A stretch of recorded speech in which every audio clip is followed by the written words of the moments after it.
দাদাকে বলেছিল দোতলার ঘরে বইগুলোতে উই লাগছে, এই বেলা বিলি করে দাও। ফটোর অ্যালবামে ছবিগুলো ফ্যাকাশে, আগ্রহী সম্পাদকদের দিয়ে দাও। যে চিঠিগুলো ছাপা হয়নি লিটল ম্যাগাজিনদের দিয়ে দাও। দাদা বলেছিল সময় হলে দেব। দাদা নিজের চিকিৎসা নিজেই করত, আয়ুর্বেদের বই পড়ে।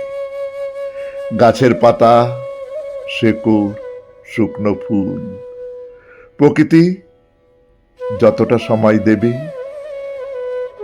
বৌদি ফোন করে বললেন, আমাকেও তাই বলেছিল তোমার দাদা। এখন পেনশনের হ্যাঙ্গাম, টাকা তোলার হ্যাঙ্গাম, বাড়ির ঝামেলা।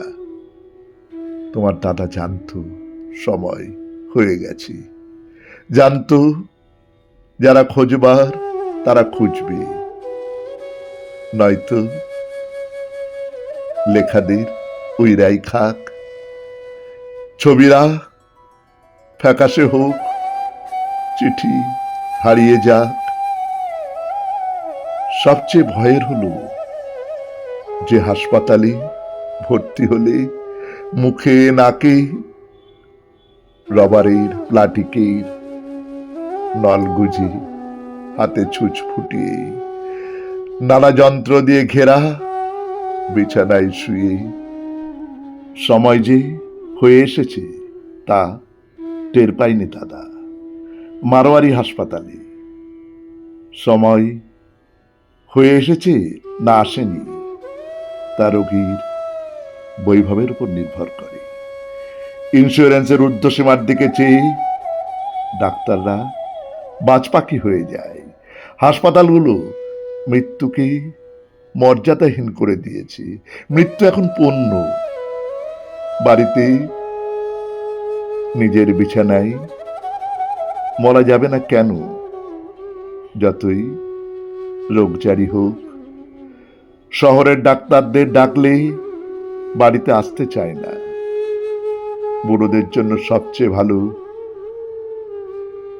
অজপাড়াগা, যেখানে চিকিৎসার সুবিধা নেই, নাকে মুখে নলগোজা হয় না।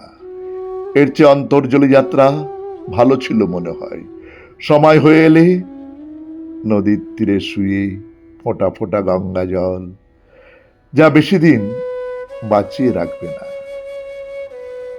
আমি সব বই বিলিয়ে দিয়েছি, সব ছবি নেটে পোস্ট করে দিয়েছি, সব চিঠি আর হাতে লেখা পাণ্ডুলিপি ছিঁড়ে ফেলে দিয়েছি। সময়ের জন্য অপেক্ষা করি না, সময়কেই বলি অপেক্ষা কর, দাঁড়া, আগে এই কবিতাটা লিখে নেই, তারপর আসিস। কিন্তু হাসপাতালে যাব না, বাড়িতেই মরব। বউ, আগে মরে গেলে বাড়িতেই মরে পচে থাকব। দুর্গন্ধ বেরোলে প্রতিবেশীরা পুলিশে খবর দেবে, কেউই টের পাবে না কখন সময় হয়ে এসেছিল।